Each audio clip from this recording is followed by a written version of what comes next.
But hi, good afternoon. I'm Becca Epping, and this is Abby Sexsmith. Yeah. Today we're gonna have a little conversation just about Native American relations in the U.S. I have done a lot of research, particularly in like 1800s to early 1900s, with post-colonialism and missionary work with the Native Americans. That's what my research was about during the first half of Historian's Craft. But what's your background? So I, over the summer, did a little bit of research on, like, local history, and, like, with that came a lot of, like, Native American colonizer relations. Mm-hmm. And then for Historian's Craft, I did a lot of work into the Red Power movement, and specifically, like, the Alcatraz invasion of 1969. Yes, and I will be asking questions about that later. But a little bit of background about what I'm going to be discussing mainly. So, Abby, feel free to interject whenever, but I'm just going to be spit-firing rapid information, a very brief synopsis here. But, as we all know, there was the Norse landing in the 10th and 11th century. This was the first time Europeans had arrived on the continent of North America, and just the Americas in general. And then Christopher Columbus arrived in 1492. And then this brought along, like, the colonies and the colonizers and, like, the empires. Like, we have Britain, and they brought Puritan, Anglican, and Quaker missionaries. These were all people who were being persecuted by the royal crown at the time. So they're like, I want to get out of here. Let's go to the colonies. Let's start a life. And then France and Spain, they were not being persecuted. They were mainly just going for God, gold, and glory. Like, I'm sure you have heard this phrase before. It's really popular. But they just wanted to evangelize and spread their, like, network of power and wealth throughout the world. And then, according to Patricia Dickason, in her book The Myth of the Savage, she states that it took centuries to convert European nations, even with the aid of miracles. The missionaries were feeling the pressures of meeting between the two worlds. So what she's talking about here is when the colonies first came, they were feeling major pressure from, like, the royal powers, church government, to, like, colonize and spread their influence to the native peoples, to the point of, like, we had the conversion schools that we were taught, that is taught in high school history. And do you have any, like, thoughts, like, has any of, like, that, like, colonies and people, like, forcing, like, you must learn this, has that come up in any of your research at all? I mean, not quite like that. I definitely, in local history, there's a lot of talk about conflicts. Mm-hmm. One thing that, like, comes to mind that actually ties in really tightly with Alfred, because it's the story of Alma, New York, Mm-hmm. a couple minutes away, is it was actually the tensions between, like, the colonists and the Iroquois specifically, Mm-hmm. and the British, Yeah. that, like, made them move here, because basically the British recruited the Iroquois to help them fight off, like, American patriots in the 1700s, yes, which I thought was interesting, because, Mm-hmm. like, I mean, if you have to choose a side between British and, like, patriots, there's no winning for the natives. Yeah, like, there's no winning at all. There's no winning, but they chose the British to chase them out, and, like, that's one event that came out of that is I don't know if you might have heard of this in school because you're not from the state, but the Wyoming Massacre in Pennsylvania. I don't know if I have heard of that. Yeah, it was this big battle, not too far away, just, like, North Pennsylvania, Mm-hmm. and, like, it wasn't, like, it's one of those things that probably was mostly labeled massacre to cause outrage. Yeah. Because, I mean, it was a big battle. About 200 patriots died. I checked Wikipedia before this just to make sure I had that fact right. But then, like, the newspapers started spreading a bunch of stuff, like, oh, a bunch of women and children unrelated to it, Mm-hmm. like, died. And that was wrong. I think a couple might have gotten hurt in the battle. But anyway, from that fear in, like, the battle, a bunch of people, that's why they moved up to Almond. Okay, so it's the fighting that made people come here. There's not a lot there about, like, missionary work and stuff, sorry, but, like, no, you're good. From there, it's just, I mean, I guess what I'm trying to say is there's definitely, like, fighting. Yeah, And no, yeah, like that struggle of, like, they're trying to, like, convert and assimilate, but, like, Yeah. they don't want that, and they're caught between a rock and a hard place of working with the British, and, And, like, that actually, I think I'm gonna talk about that later on, about how, like, these missionaries are caught in, like, crossfire between, like, they want to do this, but then they're forced to do this, and they're like, ah! So, yeah. That's very interesting. But then, yes, so, as a practicing Roman Catholic, majority of my research, is about Catholic missionaries, and then their relationship with, the Native Americans, and a lot of the research I found, the archive I was using in the Library of Congress was an assimilation of sources from, like, Wisconsin, Minnesota, a little bit of Missouri, like that northern, like, the French area when the French colonies were here. But then the missionaries in colonial America, as I mentioned before, were sent by different sovereigns for God, gold, and glory. But then I have one particular missionary who was, like, he was kind of like the voice between the Native Americans, and then for dealing with, like, the church and the government. His name is Father Mazzucchelli.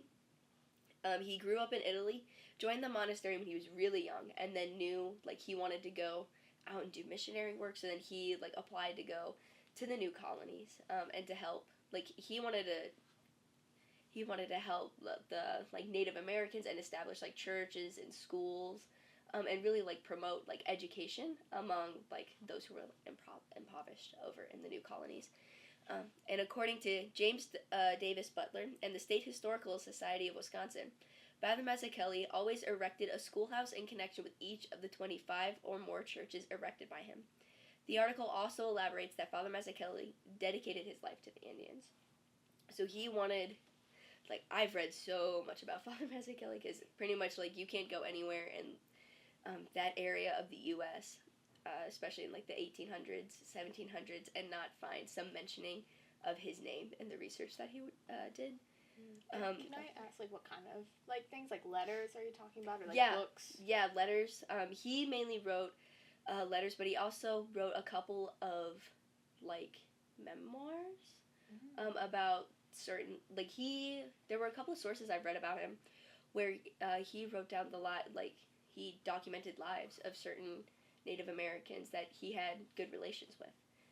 And then another priest that I will talk about later as well, he heavily wrote, like, the lives of different Native Americans and, like, their struggles, and, like, really tried documenting, like, what their actual struggles were, because as you mentioned earlier, like, with the Wyoming massacre, they totally exploited and stated false information, even though, like, the Native Americans, like, they did fight, but they didn't do anything, like, it wasn't a massacre, as you stated. It was a regular, like, battle. There weren't a bunch of, like, people, bystanders that were slaughtered. There weren't, like, hundreds. Yeah. Lies are made up. Yeah, so this particular individual, Father Mazzucchelli, he wanted, like, to give them a voice and to document, like, the actual truth. So he would have been a really good asset to the Wyoming massacre, being like, no, that actually didn't happen. But he also promoted, like, education. If he was, like, going, and he's, like, educating, like, Native Americans, right? Mm-hmm. Like, opening schools to them and stuff like that, would that be, like, how much respect, or, I don't know how to phrase this question, but, like, so, like, where would you draw the line between, like, educating and assimilation? Yeah, that came up in a couple of my sources. I think to some people he wasn't assimilating enough, whereas he mainly just wanted, like, take it or leave it. Like, you could join us, but here you're gonna get food, you're gonna get housing, like, because a lot of the Plains Native Americans are from, like, that general, like, they're migratory, they follow the bison. So then, like, whenever, like, in the winter, they would, like, he was like, you have a place to stay, and outside of, like, your tents and whatnot, but he really just wanted to help promote Catholicism, but most importantly, like, serve as a buffer between those who wanted to assimilate the Native Americans with the Native Americans who were like, no, we're actually pretty good, but you're chill though. Like, yeah, he was kind of like wanted to help how he knew to help.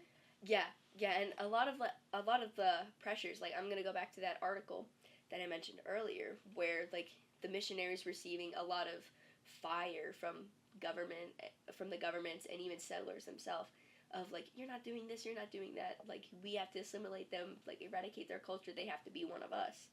And a lot of the priests are like, that's not what we're about. Like, that, like, we, like, they were saying, they would always talk about how, like, come as you are. Like, we're not asking for them to change. Like, they would prefer for them to drop, like, the pagan rituals and whatnot, but they're not telling them to eradicate their culture. That is not what they were going for at all. And I think that's one of the things that, gets misconstructed or like, I can't think of the word, but that's one of, like, the falsehoods of history, especially when looking at certain missionaries. Like, yeah, there were definitely some Catholics, particularly, who, like, were like, no, they have to eradicate everything, we need to whitewash them, like, they need to become like us, they need to become Spanish, they need to become French. But a vast majority, they're like, here, do you want to join us? Would you like a cookie? Like, yeah. And, like, here's what we have to offer. And that was one thing that I found really interesting throughout my research, was comparing, like, the assimilation aspect to just, like, promoting education and, like, safety among a group of people. That's really cool to hear, because, like, I'm also Catholic, and, like, I feel like that's much closer to the religion of, like, the kind of, like, love everybody. I know Catholic's usually one of the more stricter versions of Christianity, but, like, I feel like that is more in tune to, like, how you hear a lot of, like, missionary journeys. Like, I mean, there's definitely the misconception, and then there are the assimilalists, but, like, instead of weaponizing religion, like, just kind of, like, being like, we're here if you want our help. Yeah, like, exactly. That is really nice. Yeah, like that, my grandparents are actually from Wisconsin, and that's one of the reasons why I wanted to focus on, like, that northern area, since I'm very familiar with, like, Eagle River and Native culture up there. And I totally just lost my train of thought. Oh my goodness. Religion. Wisconsin. Yes, religion, Wisconsin, yes. And then I just remember going through, like, the antique stores, or, like, there's, like, this main street that has, like, a bunch of different stores, and they had, like, knickknacks, and a lot of, like, they had like, Native American dolls, bows and arrows, like, a lot of things that you would associate with, like, Native American culture. And, like, now that I'm older, I'm like, I don't know if that's actually, like, kind of questionable. But it's like, I don't have, like, there's some people who experience, like, Catholic guilt of, like, oh, I'm not going to Mass, oh, not doing this, etc., etc. I feel like I have, like, colonial guilt of, like, oh, no, my ancestors, what did they do? Like, that kind of thing. And then, like, that's one of the reasons why I was very interested in this topic and doing more in-depth research of, like, how far off the mark were people in, like, the difference between assimilating and just promoting, like, religion and education. Yeah. No, I know exactly how you feel, too, because, like, definitely around here also, you go into, like, a little store, and then there's, like, those, like, carvings of, like, like, there's the eagle head and the bear head stacked on top of each other, and, stuff like that, and it's always, like, that doesn't feel like that doesn't feel quite right. Yeah.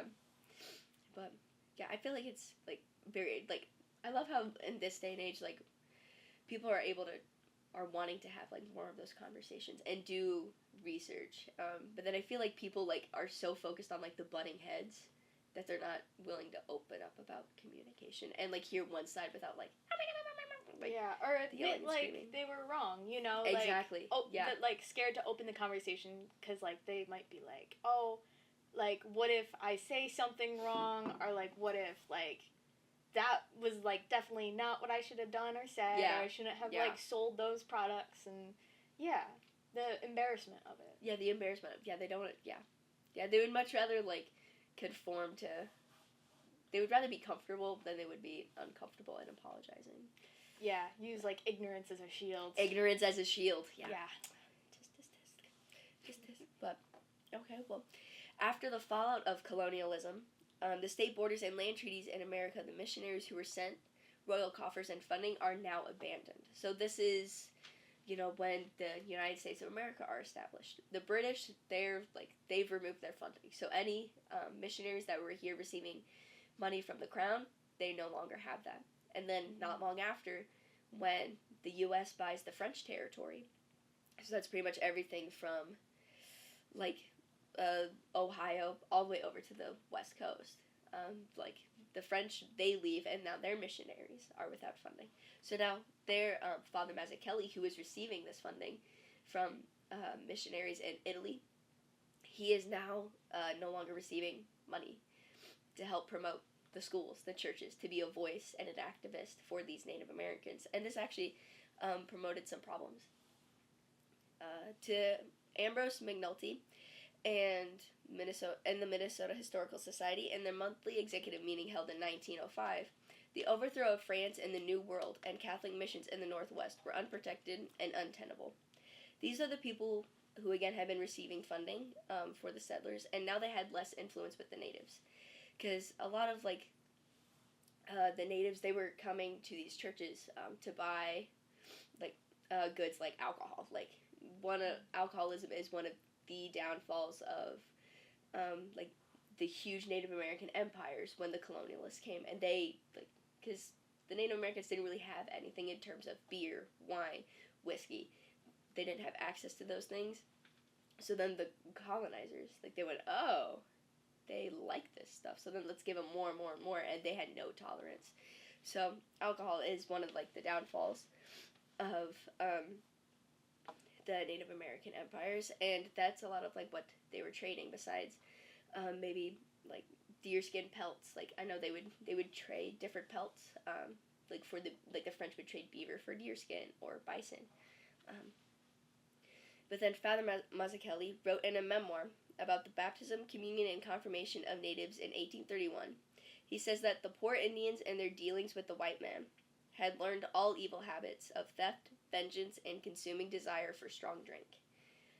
So again, we're seeing the fallout of colonialism. These white colonists are exploiting the goods that they think that they have, giving to the Native Americans, and now the Native Americans, they didn't know what was good, what was bad, what the proper limit for certain things were, that they're totally out of control. And I'm of the opinion that the colonizers built the bad habits that, the westward, the Wild West movies.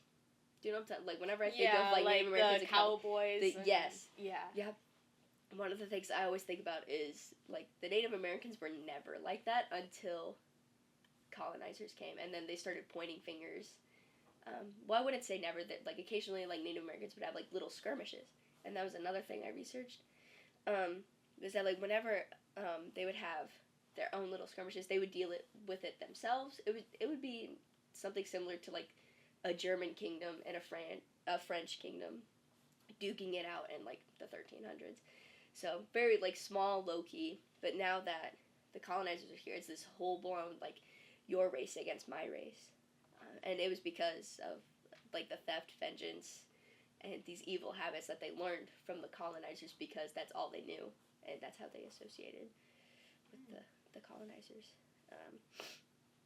But yeah, I know with do you have any local history or up to the Red Scare that you'd like to talk about? Let's see. One thing, this isn't quite Native Americans, but this is just an interesting thing that I had, because I never really thought about how alcohol would have come into play for colonialism and stuff. But it really just made me think about the opium trade that the British had with China, and how they weaponized it. It almost feels like they could have weaponized. It's the exact alcohol. Same thing. Yeah, that's crazy. I'd never that's heard of that. Yeah, is that one of the things that could be considered what is it? Biological warfare? Oh, biological warfare. Yeah, I don't know if that, but it feels like it should. It feels like it should be, because you're targeting. Yeah, you're targeting something that. Yeah, you're targeting a specific group of people. Yeah, it's. Yeah, it's making them dependent. Like you said, they don't know how. They probably, I don't know if the people told them, hey, here's a beer, don't have too many of them. Don't have too many of these. Don't have them, every day and stuff. But, because, once you're, addicted to alcohol, you're down for the count. You need that. And especially that then, you're telling me they had Alcoholics Anonymous? There's no way they had, anything to deal with addiction. And, addiction is so high. I read a book, I think by Charles C. Mann.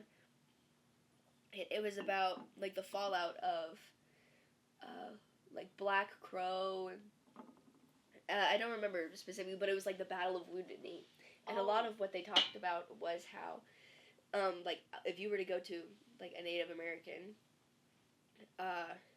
reserve that they had in the 1800s, like, alcoholism is, like, the number one, like, more of the natives were dying of illness caused by alcohol poisoning than they were of anything else. Really? Yeah, like, that's how, because they weren't used to it. Yeah, and it's, like, the triple whammy, because then they have to keep buying it, which is Yes. using all their money, and they're stuck on it, and they don't know how to get out of addiction, because it's the 1800s. It's the 1800s, yeah, they have no idea what's going on. Yeah. Yeah, and you're telling me that these colonial settlers are going to be like, no, actually, you're cut off. Like, yeah. Like, they're definitely... No, and, I mean, one thing, not to, like, skip ahead chronologically wise, but with Alcatraz, also, like, one thing that kind of put the media against, like, Alcatraz was there was an alcohol problem on the island. Because, like, a lot of people just kind of brought their own supply on, because it was a bunch of college kids, and, like, you know, and so, like, then morally, the people on, like, the mainland white population could be like, oh, they're bad people, they've got drugs and alcohol, so, like, I bet the colonists back then, too, like, super religious, were like, gee, they have alcohol that definitely wasn't here prior to us arriving. Totally, but this is definitely all their fault. Yeah, that is just, I'd never really thought about the alcoholism aspect of it before. Yeah, it's one of those things where it's like, the socio-economical side of history, like, and how they're dealing with, like, products and selling, and, like, that, the consumer effect, like, it's just very fascinating. And the more I dig into it, the more I'm like, I used to think, like, oh my gosh, that's so boring, there's no way, like, alcohol is, like, that, like, invested into history. Now I'm like, oh my gosh, it's so invested into the history. Like, someone needs to look into like, someone needs to look at, like, oh, conspiracy theory. Yeah. But, excuse me, the government pretty much has no idea what to do with the natives at this time, because, besides, like, forcing them westward. So this is westward expansion, the Ohio country. This is Ohio, Indiana, Minnesota, Wisconsin. This whole new section of the U.S. is being opened for settlers. And it was President Lincoln, I think, who signed the bill that, like, for a certain amount of acres you could buy for $1. So they're like, get people over there, populate that area. Well, in a diary written by Alice Mendenhall George, published in 1923, after her death, she wrote her diary for her children and her family, and then they published it. She says that the government had taken the land from the Indians, promising them an annuity. Sometimes the money was not paid for months after it was due, and sometimes the agents put part of it into their pockets. Now, this is, at the time she wrote this, it was in the 1860s, when she was a very little girl. And at this time in Minnesota, there is what was called the Mankato Massacre. Have you? I don't think I have. It's the largest Native American massacre. And it was exactly as she said, like, the Indians were not receiving any funding. They were not receiving food. They weren't receiving any sort of protection. Even just, like, think the internment camps of the Japanese in World War II. The government gave them nothing, and yet they had to build up where they were going to be living for the next, like, 3 to 4 years. That is pretty much what they're experiencing, but on a much more drastic scale. And because of all this poverty and alcoholism and lack of, like, money and just basic human rights that these Native Americans are experiencing with the U.S. government, in, I think, 1860, do I write it down? The 1860s, there were approximately 471 men, women, and children who were murdered on a rampage of the Native Americans. The rampage was caused by the neglect that the government had given to said natives. So it's one of the darkest times in, like, history of the Midwest. Like, I remember learning about it when I was very, very young. And I was like, what? That's very fascinating. Like, how did that happen? And then I did more research on this in high school. But it was the largest massacre held in the U.S., and 303 Native American men were found guilty by the Minnesota government. and when this bill was public, or when they were submitting this, like, public execution to Lincoln, like, the paperwork, paperwork had to be passed to the president's office for something of that extent. Like, since Native Americans and U.S. citizens were killed, like, this was a huge, huge deal. President Lincoln went, wait a minute, there's no way 303 men were guilty of all of these crimes. So he personally read every single account that was submitted by this government, because the Minnesotans, like, they just wanted them eradicated. They didn't want any voice that the Native Americans had. Like, Father Mazzucchelli, out of here. You can be a voice of reason. And President Lincoln said, wait a minute, let me take a look at these. And he ended up only convicting 33 men to be hanged. Really? Yeah. So, go Lincoln. Go Lincoln. He had a lot on his plate in 1860. No kidding. Go Lincoln. No kidding. Yeah, with everything else going on, he was like, pause. But, yeah, like, that Monsignor Rivaux, he was the bishop of Minnesota at the time, I think. And he went down to the place that these men were incarcerated, the prison, that these 33 men were being held. And he went and, like, personally talked to every individual, got their life story, wrote it down, published letters saying, like, this is who this is who that is.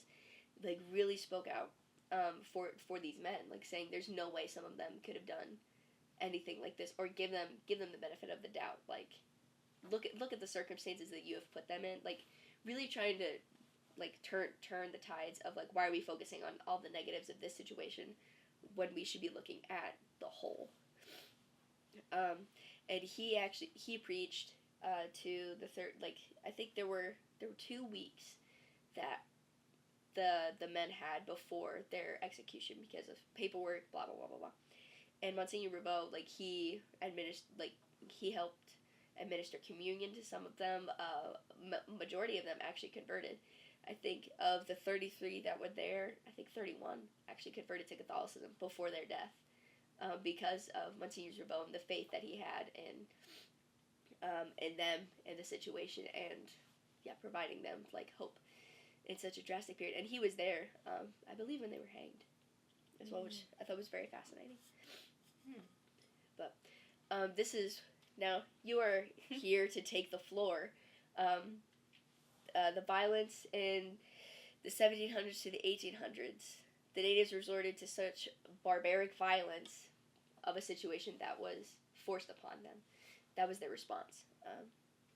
Now with Alcatraz, can you tell us, like, what happened there? Like, I'm very curious about the story. Okay, so it's actually really fascinating. And, again, with a lot of this stuff, like, I didn't ever hear about it in high school. I don't think I even learned about the Red Power movement, even though there was some major things that happened, like at Seneca Falls, which is not super far away from where I grew up. Yeah, so,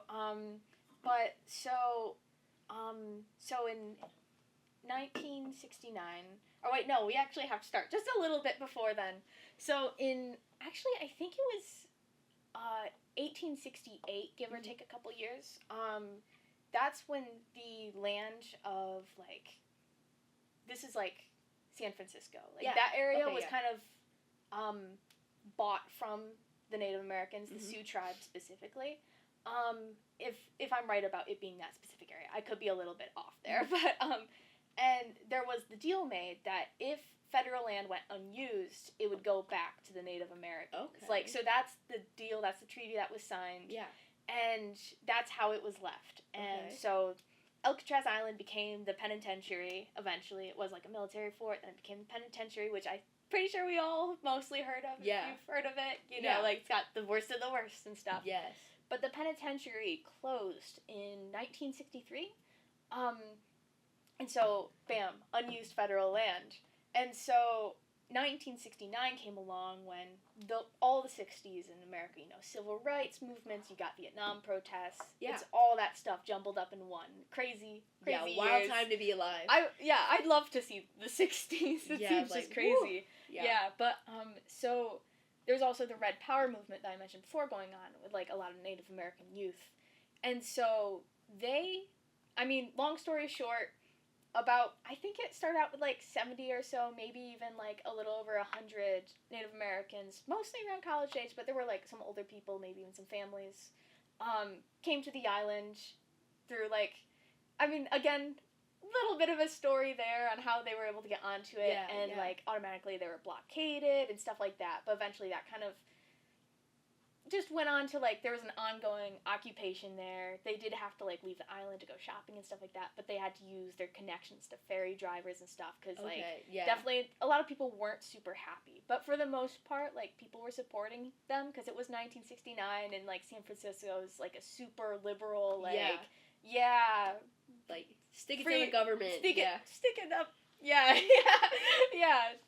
Place. So, it went pretty okay. And I'm trying to remember the parts I wanted to discuss. Let's see. There were a couple things that the government, like, automatically did. Like, that, what you'll see here is just, like, and Class, you'll remember in my Actually, you, but, oh, I forgot one important part that I wanted to say, though. So, when they landed, they read this thing called the Proclamation. There's a long name to it, something about, like, to appease the white man or something. There was a long title to it, and it was basically this very, just, like, passive-aggressive look at how hard you've made our lives. Yeah. Because it starts off with, like, yes, this is ours because it belonged to us, but also we purchased it from you for 300 beads, I think it was. I don't know if it was $300 and beads, but, like, they were, and they did give the government, like, you know, this amount, because it's like, that's what you bought it from us for. Yeah. And they were just trying to be like, which is next to nothing, even then. And then down the list is just a bunch of things like, this is actually the perfect reservation, because it, like everything else that you've given us, doesn't have, like, water, doesn't have employment opportunities. Like, no, like, resources. Basic amenities. Basic things. Yeah, and then at the end they're just like, and, like, everybody who's ever been on this island has been dependent on, someone else. Someone coming here. Yeah, so they just, I think that for the most part, like, though they were working to make, like, a cultural center, they wanted a place for, like, Native Americans to go gather and, like, just celebrate their culture, but, like, I think it was also definitely a media stunt to be like, hey, look at us, like, this is all that you've done to us. And so, the water was eventually shut off, because there was, like, some sort of, like, water sanitation system, but it was shut off by the government. And then there was this fire, which everybody started pointing fingers at, because the government then was just like, it's your guys' fault, and they're like, you turned off the water. It's like how do you expect us to do anything? And that's just how it goes for a lot of it. A lot of, like, being the government making subtle things, or, like, just odd things that's just like, oh, suddenly, like, the ferry driver doesn't have the insurance to drive them stuff, or, like, suddenly this, suddenly that. And one story that I thought was pretty funny was, I don't know if funny's the right word. Not funny, but clever, kinda. So there was eventually, because they became a bit of a tourist attraction with, like, mainland California, somebody shot a arrow with a, like, bow and arrow shot, like, at a tourist boat, and, like, the government was just like, oh, buddy, you made a big mistake, and they're suddenly like, we need to arrest everybody. They've got so many, like, I think it was like they've got 33 firearms on that island, which is not true. So this one lady, she like went to the dock, and she was like, this is all the weapons we have, and it was the bow and the 2 toy guns that the children had, and they threw it all into the water, and that just really shows, like, the government was just waiting to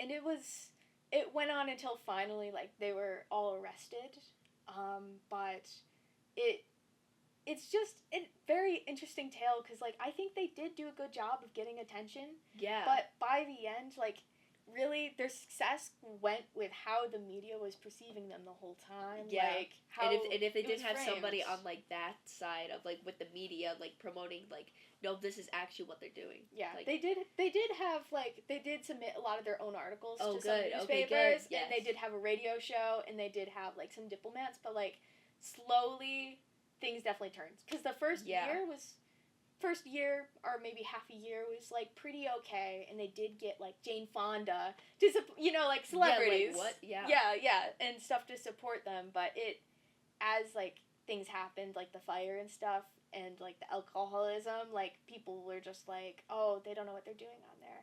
Yeah. And one major detail that I forgot to mention also was the summer before they went on, like, they invaded in November. Summer before, there was talk about cutting the reservation system. Because, like, the Secretary of Interior, who, like, overrules that, his name's Secretary Hickel, he was like, they need to cut the cord and assimilate already, basically, is what was being said. So, like, that's why there was a huge, just, like, we need to do something. Yeah, no. Like, we need to take a stand, because this is ridiculous. Yeah, so that's what happened at Alcatraz. I hope that made sense. I hope I didn't ramble on too much. No, that was perfect. Yeah. Like, I feel like it's, what that reminds me of is, have you heard of Descendants? This is a pop culture moment. This is a pop culture moment. But yeah, I don't know if you'll know this. Ask your daughters about it. Yeah. But do you know Descendants? Yeah. Yeah, the book, Isle of the Lost. Like, that's literally, like, in the book. Oh, you read the book. I didn't read the book. I've read the books. They go into depth about how, like, there's a ship that comes, and, like, I don't remember what the actual name of the good kingdom, where all the fairy tales live. But they send a ship that provides food, etc., like, medicine, everything that the Isle of the Lost is gonna need, and that is really, like, kind of remote, because I remembered, like, Mal, she raids that ship to gain access to all of those goods, so that way her gang can have more, like, sphere of influence over, like, the Isle. But yeah, I just remember at one point in the book, she talks about how, like, the government had no idea how much they actually needed, and was only providing, like, a portion, and that's why she had to, like, take care of it, so that way she could ration it out to everyone, whereas other people, like, they would immediately go and, like, eat all the food and just indulge. Like, first come, first serve. First come, first serve. Yeah, that's why like, she tried taking it to help as many people as she could. Yeah. Because, like, the government was not providing enough resources. Yeah. But literally, as you were talking, I was like, this is giving Descendants. No, that's actually a really good, like... Yeah, I was like, pop culture moment. And I was like, when you're dependent on people. Yeah. Yeah, and then, just another quick thing that I also looked into a bit, because I was trying to, like, relate it to, like, modern day. Yeah. But I saw that still, like, there, and, like, throughout American history, like, have you heard about the stuff of people, like, disappearing? Oh, like, Indigenous people, like, women and children, or women and girls mostly. Yeah, but, yeah. Yeah, like, it's really disturbing, because I remember I looked at one thing, I think it was 2016 or 2017, and, like, there was, I don't remember the exact number, but I think it was over 1,000, like, young girls and women disappeared, and only, like, I forgot it was 100 or 300 were, like, logged in the Department of Justice as missing or dead. That's crazy. Yeah, it's just... What? That's, like, 30%. Yeah, and I saw this crazy statistic that's so disturbing, but apparently for girls between, I think it was, like, 10 and 24, like, murder is the, I think, third biggest cause of death in the Indigenous communities. That's crazy. No, which is crazy. That's tragic. That's insane. Because that's, like, I almost feel like that's, like, fetishizing. Like, or like human trafficking, like there's, like, this fetish around, like, Indigenous, because, like, it's them specifically being targeted. But the government also reacts less. Exactly, which is, it's, like, disturbing. These numbers are very concerning. Yeah, there's so many, like, websites and, like, charities around, like, trying to find, save, and just, like, get information out. Like, they're, like, even on the website videos, like, what to do right now if, like, someone you love has been, like, stolen. It's like, oh my god, imagine, like, having to deal with that. Like, it's so scary. Gosh. But, like, just media attention, or even, like, funding, like, say, like, kind of going back to what you said about the Royal Crown funding the missionaries, like, is so important when you're just important. not giving these people, like, a voice in Exactly. anything. Especially in this digital age. Like, whereas, like, having the resources and the ability to help promote websites and charities and like just spread information out should be so much easier today. But I also feel like it's so much harder for them because they don't have access. Like, it's the reservations, they're not making a lot of money. Like, they're not making any money. Like, they're still they're not even U.S. citizens, which to me is crazy. How does that work? I don't know. I don't know. Because I don't think Native Americans on reservations, I don't think they're allowed to vote. I will correct that statement if that is incorrect. But yeah, like I don't think they're allowed to vote, which is crazy. Like they have no say in the government that is literally like not even like just tossing them like table scraps. Yeah. But I wonder where, like, when it comes to, like, government and citizenship and stuff like that, I wonder where, and maybe, like, we're not the right people to know. Yeah, like this. We're not professionals. Yeah, we are white. We are white. Yeah, but, I wonder where the line between, like modern day, like, representation and assimilation is. Because it's not like they have the, like, resources to have their own, like... Yeah. You know, like, I don't know what the wording is, but, like, not quite government, but, like, self-governing. Like, they just don't have the space and the resources, because the United States, like, took everything of value, but, like, then again, like, if they become, like, American citizens and stuff like that, where does the line go into, like, assimilating them? Yeah, I never thought about that either. Yeah, I know this, I mean, I just thought of that, because, like, in one of my...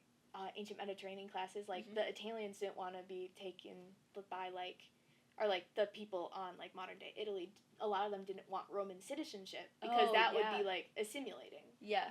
But, like, are like, other communities, like, I don't know why I just thought of the Amish, but, like, I don't know if they can, like, vote. I don't know if they can either.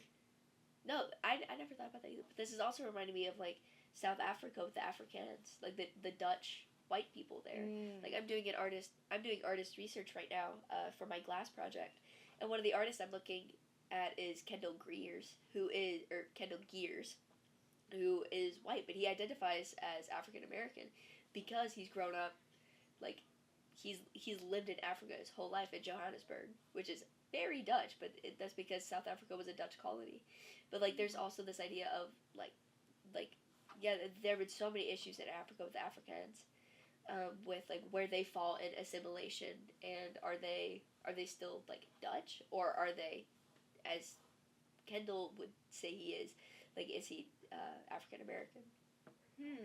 Or just African? Sorry. Yeah. South African. I mean, no, yeah, that is interesting. I feel like I definitely don't know enough about South Africa, but like I know that like modern day, there's a lot of.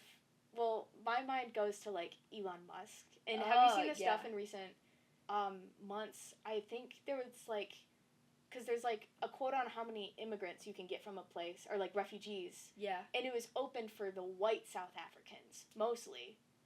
Which... I mean, what I know about racism in South Africa, I don't think it's the white South Africans that have the problems. Because, like, I know that they are very, like, at least with apartheid. Yeah. Like, it was definitely, like, they had a lot of control over, like I know they're... Black South Africans. Yeah. So, like, I don't know a lot, but I feel like, I mean, I don't know how the classifications would go. Yeah, like, no, I feel like that's just interesting where it's, like, the fallout of colonialism. Yeah. Like all of the issues in present day, like, we're still dealing with the fallout of, like, Dutch colonies, English colonies, French colonies, Spanish colonies, like, what?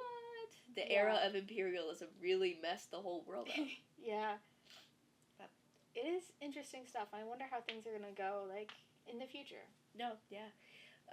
And to wrap us up a little bit here, Roxanne Dunbar-Ortiz's book, An Indigenous People's History of the United States, published in 2014, she states that this way of war, forged in the first century of colonialization, became the basis for wars against the Indigenous across the continent and into the late 19th century. And I feel like that's definitely true. Yeah, it all just carries over. It all just, yeah. Yeah, it's like I don't know, like putting, I don't know, it's like cracking glass. But, like, how, like, it starts as one big crack, and then, like, slowly it'll just, like, migrate the whole way down. And, like, as the, like, I'm in a glass blowing class right now, which is why I'm associating this.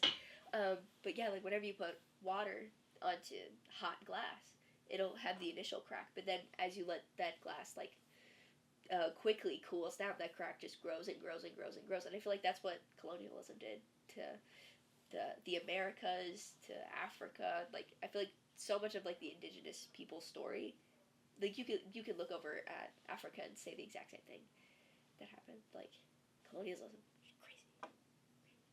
Yeah. Thank you so much for your time, Abby. Yeah, of course. Thank you I had for a great joining time. me. Yeah, this was great. Thank you to you, Thank Professor you. Kless, for tuning in.